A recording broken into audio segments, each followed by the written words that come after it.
Welcome back. Bulletin का बाकायदा आगाज करते हैं इस खबर के साथ कि मुल्क की मुआशी सूरत हाल के पेश नज़र दिफाई बजट में कमी से मुतल्लिक बड़े फैसले किए गए हैं। मुल्क की मईशत में बेहतरी के लिए हर किस्म के अखराजात में कमी फौरी नाफिजुल अमल कर दी गई है। ज़राए के मुताबिक पेट्रोलियम मसनूआत की मद में अखराजात में 35% तक कमी का फैसला किया गया है। फौज के यूटिलिटी बिल्स के अखराजात में 35 से 40% तक कमी का फैसला किया गया है, जबकि राशन और खाने पीने की अशिया के अखराजात में कमी से 20 अरब रुपए से जायद बचत होगी। ब्यूरो चीफ इस्लामाबाद अदील वड़ाइच ने हमें ज्वाइन किया है। अदील, बताइएगा क्या फैसला किया गया है इस हवाले से? जी, मुल्की मईशत में बेहतरी के हवाले से बड़े फैसले किए गए हैं और ये फैसले फौरी तौर पर नाफिजुल अमल होंगे और इस हवाले से हर किस्म के जो अखराजात हैं उनमें कमी लाने का फैसला किया गया है। और इसमें जो दिफा से रिलेटेड फौज से रिलेटेड जो पेट्रोलियम की कीमतें बढ़ने के बावजूद जो पेट्रोलियम के एक्सपेंडिचर्स हैं उसमें बड़े पैमाने पर यानी 35% तक इन एक्सपेंडिचर्स में कमी लाने का फैसला किया गया है। इसके अलावा राशन और खाने पीने की जो अशिया हैं इसकी मद में जो कट्स लगाए गए हैं इसका जो ओवरऑल इम्पैक्ट आएगा वो 20 अरब रुपए तक इससे बचत होगी। इसके अलावा ज़रा ये बता रहे हैं और जो दस्तावेज़ात भी वज़ारत ख़जाना ने भी इसकी कंफर्मेशन दी है कि जो यूटिलिटी बिल्स के अखराजात में 35 से 40% तक ये जो फौज के अखराजात हैं उसमें कमी लाने का फैसला किया गया है। इसके अलावा हर किस्म की जो नॉन ऑपरेशनल प्रोक्योरमेंट है उस पर पाबंदी आयद कर दी गई है और सिर्फ अहम और ज़रूरी सामान जो है उसकी ख़रीदारी की इजाज़त होगी। इसके अलावा दिफाई और हरबी आलात जो बाहर से इंपोर्ट किए जाते हैं ये लोकल करेंसी में होंगे या ये करेंसी स्वैप होगा। ये भी एक बड़ी डेवलपमेंट है एक ऐसे वक्त में जब पाकिस्तान में इस वक्त जो रिजर्व्स का फॉरेन करेंसी रिजर्व्स का जो बहरान है उससे निमटने के हवाले से ये बड़ा फैसला है ताकि रुपए पे प्रेशर ना आए। तो इसलिए ये करेंसी स्वैप में होगा या पहली मरतबा ये लोकल करेंसी में ये इंपोर्ट होगी। इसके अलावा जो ट्रेनिंग और नॉन ऑपरेशनल मूव है इसको भी कम करने का फैसला किया गया है। जदीद टेक्नोलॉजी का इस्तेमाल किया जाएगा और सिमुलेटर ट्रेनिंग के जरिए जो है वो तरबियत दी जाएगी और जो दूसरे शहरों में इजलास होते हैं उसके लिए मूवमेंट होती है उस पर एक्सपेंडिचर्स आते हैं। तो इसको कम करने के लिए जो ऑनलाइन मीटिंग्स हैं इसको फ़रोग दिया जाएगा। ऑनलाइन ट्रेनिंग जो है इसको बढ़ाने का फैसला जो है वो किया गया है। वज़ारत ख़जाना के ज़राए ने भी ये कंफर्म कर दिया है कि इतने बड़े पैमाने पर जो है वो कट्स लगाने का जो फैसला किया है और ये सिर्फ और सिर्फ जो मौजूदा मुल्क की मुआशी सूरत हाल है उसमें बेहतरी के लिए ये फैसला किया गया है। इसके साथ ही जो इस वक्त जो मशरकी और मगरबी बॉर्डर्स पर जो डिप्लॉयमेंट है जो ज़रा ये बता रहे हैं जो मशरकी और मगरबी बॉर्डर्स पर जो डिप्लॉयमेंट है और ये तैनातियाँ हैं इसकी जो दिफाई सलाहियतें हैं इस पर कोई कमी नहीं आएगी।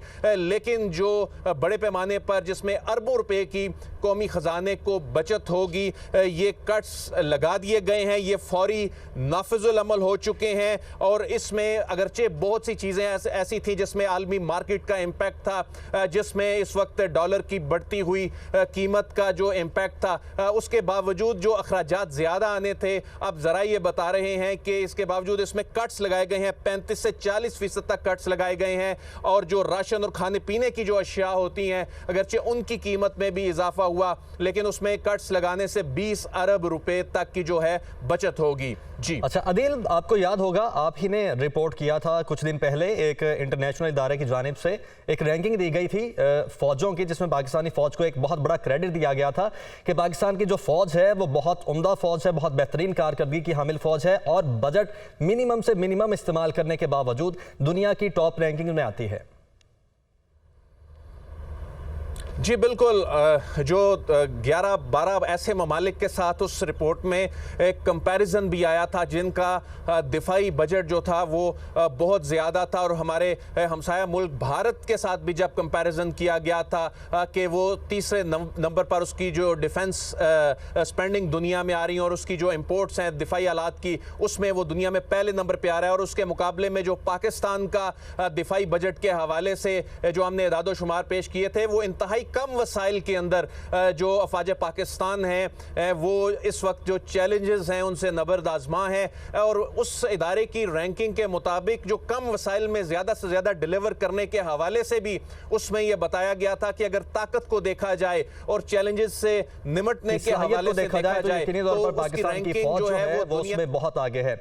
आप साथ ही रहेगा दिल बड़ाइच मोहम्मद इमरान ने भी हमें ज्वाइन किया है। इमरान, ये बताइएगा कि यकीनी तौर पर ये बहुत अच्छा इकदाम है जो इस वक्त लिया जा रहा है मुल्क की मईशत को देखते हुए, लेकिन क्या ये तमाम तर कट लगाने के बावजूद भी जितने इंटरनल अफेयर्स हैं जितने स्मूथली पहले चल रहे थे उतने ही स्मूथली चल सकेंगे?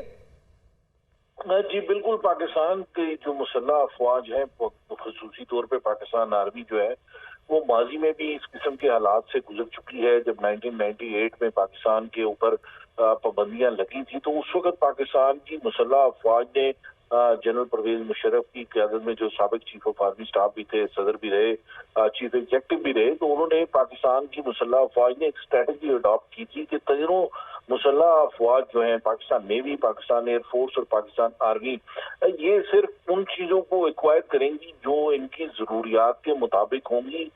ये एक फ्री विश लिस्ट या शॉपिंग लिस्ट लेके मार्केट में पाकिस्तान की मुसल्लह अफवाज नहीं जाएंगी। जो पाकिस्तान के एनिमीज हैं, खसूसी तौर पे जो भारत है, उसके हवाले से जो इंडियन सेंट्रिक जो चीजें होंगी उसकी प्रोक्योरमेंट की जाएगी। और उसमें भी जो सबसे अहम पॉइंट था, जो सबसे अहम पॉलिसी का नुक्ता था, वो ये था कि पाकिस्तान की तीनों मुसल्लह अफवाज जो है वो इंडिजिनस पॉलिसी के ऊपर जाएंगी, चाहे वो पाकिस्तान नेवी के फ्रिगेट्स हों, पाकिस्तान आर्मी के अल-खालिद टैंक हों, पाकिस्तान एयरफोर्स का JF-17 थंडर ब्लॉक 1, 2, 3 हो, या उसके अलावा कोई भी इक्विपमेंट है, कोई भी मिलिट्री हार्डवेयर है तीनों सर्विसेज का, उसमें कोशिश की जाएगी कि उसमें खुद इन्हिसारी की जो पॉलिसी है वो अडॉप्ट की जाए।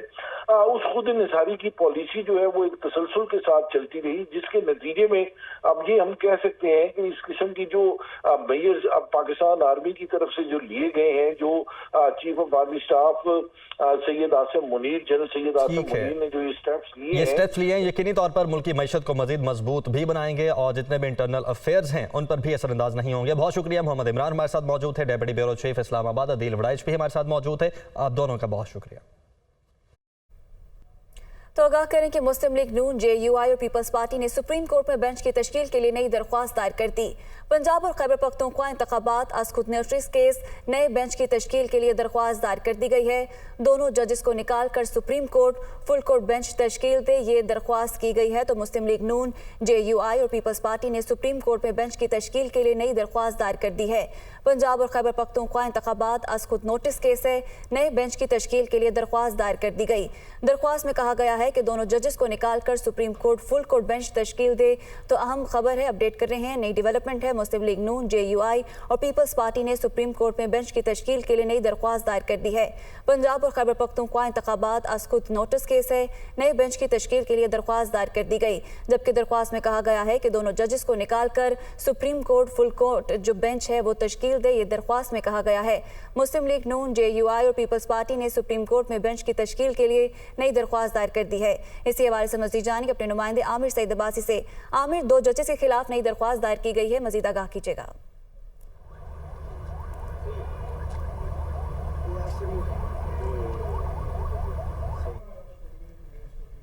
आमिर से रब्ता करने की कोशिश करेंगे। एक बार फिर आपको इस अहम डेवलपमेंट बारे आगाह करें कि मुस्लिम लीग नून, JUI और पीपल्स पार्टी ने सुप्रीम कोर्ट में बेंच की तश्कील के लिए नई दरख्वास्त दायर कर दी है। पंजाब और खैबर पख्तूनख्वा इंतखाबात अस्कुत नोटिस केस है, नए बेंच की तश्कील के लिए दरख्वास्त दायर कर दी गई, जबकि दरख्वास्त में कहा गया है कि दोनों जजेस को निकाल कर supreme court full court bench तश्कील दे। तो दरख्वास्त की गई है और इसमें यह कहा गया है कि दोनों जजेस को निकाल कर supreme court full court bench तश्कील दे। मुस्लिम लीग नून, JUI और पीपल्स पार्टी ने यह दरख्वास्त दायर की है और पंजाब और खैबर पख्तूनख्वा इंतखाबात अस्कुत नोटिस केस है। इसी हवाले से मजीद जानेंगे आमिर सईद अब्बासी से। आमिर, आगाह कीजिएगा।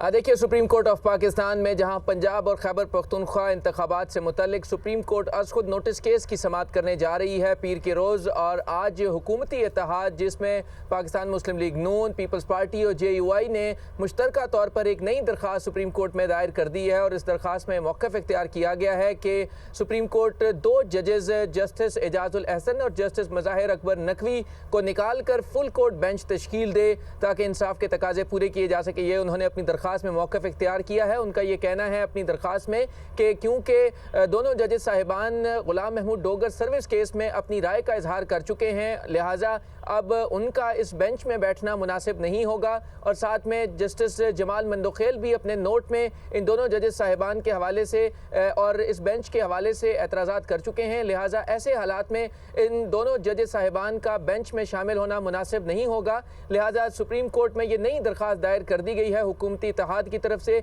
और ये मौक़िफ़ इख्तियार किया गया है कि इन दोनों जजेस साहिबान को निकाल कर supreme court full court bench तश्कील दे, जो पंजाब और खैबर पख्तूनख्वा में इंतखाबात से मुतल्लिक आज खुद नोटिस है इसमें समाअत करे। ये नई दरख्वास्त दायर कर दी गई है सुप्रीम कोर्ट में। और ये इस्तदा की गई है कि जो सुप्रीम कोर्ट का इस वक्त 9 रुकनी बेंच समाअत कर रहा है उसमें से इन दोनों जजेस साहिबान को निकाल दिया जाए और फुल कोर्ट बेंच बेशक तश्कील दे दिया जाए ताकि इंसाफ के तकाजे पूरे किए जा सकें। ये उनका मौक़िफ़ है। और ये नई दरख्वास्त पीपल्स पार्टी की तरफ से फारूक एश नाइक, JUI की तरफ से कामरान मुर्तज़ा और मुस्लिम लीग नून की तरफ से मंसूर उस्मान की तरफ से ये दरख्वास्त दायर की गई है। और इन तीनों वकला ने ये दरख्वास्त मुश्तरका तौर पर सुप्रीम कोर्ट में जमा करवा दी है, जिसमें chief justice of Pakistan justice Umar Ata Bandial से ये इस्तदा की गई है कि इन दोनों जजेस साहिबान को बेंच में शामिल ना किया जाए और इनको बेंच से निकाल कर सुप्रीम कोर्ट का फुल कोर्ट बेंच तश्कील दे दिया जाए। हमारे साथ मौजूद थे।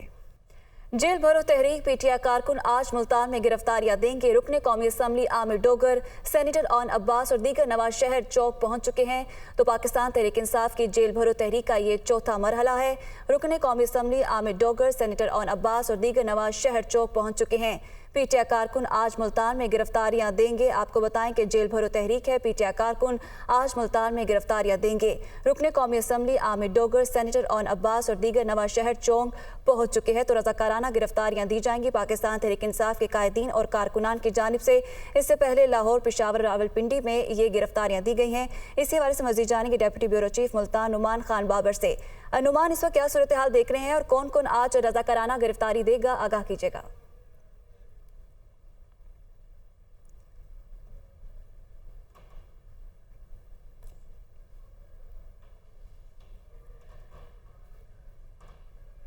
नुमान से रब्ता करने की कोशिश करेंगे। एक बार फिर आपको बताएं कि जेल भरो तहरीक है, PTI कारकुन आज मुल्तान में गिरफ्तारियां देंगे। रुकने कौमी assembly Aamir Dogar, senator on Abbas और दीगर नवाज शहर चौक पहुंच चुके हैं। तो जेल भरो और खौफ के बुत तोड़ दो तहरीक का आगाज पाकिस्तान तहरीक इंसाफ की जानिब से किया गया था। चेयरमैन PTI ने बुध के 22 फरवरी से जेल भरो तहरीक लाहौर से शुरू करने का ऐलान किया था और आज मुल्तान में गिरफ्तारियां दी जाएंगी। इसी हवाले से मजीद जानेंगे नुमान खान बाबर से। नुमान, क्या सूरत हाल देख रहे हैं, आगाह कीजिएगा। जी बिल्कुल, कारकुनान की बड़ी तादाद जो है इस वक्त नवा शहर चौक पहुंच चुकी है। आमिर डोगर है जो कि रुकन कौमी असम्बली हैं, सबीन गुल हैं, उनके साथ साथ जो है खालिद जवेद वड़ाइच हैं, डॉक्टर अख्तर मलिक हैं जो गिरफ्तारी के लिए यहाँ पर पहुंचे हैं। इस बार खान बाबर हमारे साथ मौजूद थे। PTM और मरियम बीबी के सुप्रीम कोर्ट जजेस पर हमलों का एक ही मकसद है। इमरान खान की जानिब से कहना है कि ये जजेस पर हमले करके आइन की खिलाफ वर्जी और इंतखाबात से फरार चाहते हैं। सुप्रीम कोर्ट पर हमला करके वो फेडरेशन को नुकसान पहुंचा रहे हैं। चेयरमैन तहरीक इंसाफ का कहना है कि पाकिस्तान में जंगल के कानून की हुक्मरानी को यकीनी बनाया जा रहा है। तो पाकिस्तान तहरीक इंसाफ के चेयरमैन इमरान खान की जानिब से ये ट्वीट किया गया और उनका कहना था कि PTM और मरियम बीबी के सुप्रीम कोर्ट जजेस पर हमलों का एक ही मकसद है। ये जजेस पर हमले करके आइन की खिलाफ वर्जी और इंतखाबात से फरार चाहते हैं। तहरीक इंसाफ के रहनुमा फवाद चौधरी का कहना है कि सुप्रीम कोर्ट आइन को बचाने की वाहिद उम्मीद है। नून लीग का मकसद सिर्फ अदलिया को कमजोर करना है। इन्होंने माजी में भी सुप्रीम कोर्ट पर हमला किया। हुकूमत इस वक्त सिर्फ साजिशों में लगी हुई है। इदारे नहीं होंगे तो आइन नहीं रहेगा। वो लाहौर में मीडिया से गुफ्तगू कर रहे थे। पाकिस्तान के अंदर हमने ये जो सुप्रीम कोर्ट है इसको प्रोटेक्ट करना है और इसलिए प्रोटेक्ट करना ज़रूरी है कि इदारे अगर होंगे तो आइन बचेगा, इदारे नहीं होंगे तो आइन ही नहीं बच सकता। एक ही पार्टी है पाकिस्तान में जिसने सुप्रीम कोर्ट के ऊपर बाकायदा फिजिकली हमला किया एक ही पार्टी है इस मुल्क में जिसने जजों को बाकायदा जाके खरीदा और बेंच से चीफ जस्टिस को काम करने से रोका गया, और वो ये मौजूदा हुकूमत में शामिल शहबाज शरीफ की पार्टी नून लीग है, और अब उनके साथ ये पीपल्स पार्टी और JUI भी जो है वो मिली हुई है। ये सुप्रीम कोर्ट को एक बार फिर तारीख दोहराना चाहते हैं। ये सुप्रीम कोर्ट के जजों के अंदर एक सियासत खेल रहे हैं और सुप्रीम कोर्ट को कमज़ोर करना इनका मकसद है। इस वक्त 200 से ज़्यादा कारकुन तहरीक इंसाफ के पाकिस्तान की मुख्तलिफ जेलों में कैद हैं। इन तमाम लोगों ने रिहाई की ऑफर्स मुस्तरद की हैं, हमारी लीडरशिप ने रिहाई की ऑफर्स मुस्तरद की हैं, और वो पाकिस्तान के अवाम के सियासी, समाजी और मुआशी हकूक़ के लिए उन्होंने हथकड़ियों को चूमा है। आगे बढ़ते हैं। आपको बताएं कि सुप्रीम कोर्ट बार एसोसिएशन में इख्तिलाफात खुलकर सामने आ गए हैं। सुप्रीम कोर्ट बार की एग्जीक्यूटिव बॉडी ने अजकुर नोटिस केस में पैरवी के लिए एहसन भून के हक में करारदाद पास कर ली है। सदर supreme court bar Abid Zubairi ने सेक्रेटरी बार मुक्तदिर अख्तर शब्बीर को वकील नामजद कर दिया।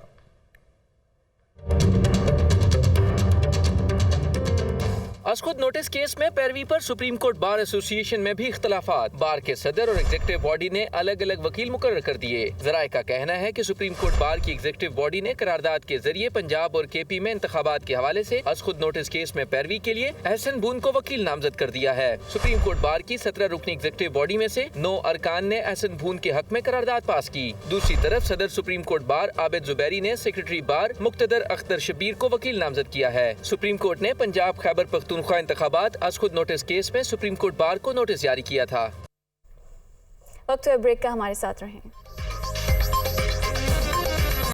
जी, मैं इस वक्त जामपुर में मौजूद हूँ जहाँ पर ज़िमनी इलेक्शन जो होने जा रहा है 193 में 193 के लिए जो है पुलिस की कितनी नफरी जो तैनात की जा रही है। यहाँ पर हमारे साथ DSP अब्दुल करीम साहब मौजूद हैं, हम मजीद उनसे बात करेंगे। सर, आप हमें बताएं कि हल्का 193 का जो ये ज़िमनी इलेक्शन होने जा रहा है, यहाँ पर कितनी जो पुलिस जवान है वो तैनात किए जा रहे हैं कि बाहर से भी पुलिस बुलाई जा रही है? ये हल्का NA 193 में ये बाई इलेक्शन हो रहा है कैंडिडेट की वफात के बाद।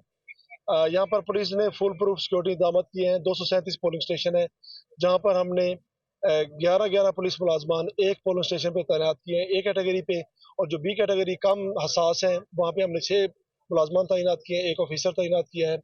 जहाँ लेडी पुलिस स्टेशन है वहाँ लेडी सर्चर वहाँ हमने तैनात किए हैं जो लेडी खवातीन की सर्च करके उनको पुलिस स्टेशन के अंदर जाने देंगी। जी, जैसे कि DSP साहब ने बताया कि जो बाई इलेक्शन होने जा रहा है 193 का, यहाँ के लिए हमने फुल प्रूफ जो है सिक्योरिटी के इंतजाम कर लिए हैं, और तकरीबन 2500 से ज़ायद जो अहलकार हैं जो 4 अजला से अलग से भी मंगवाया गया है।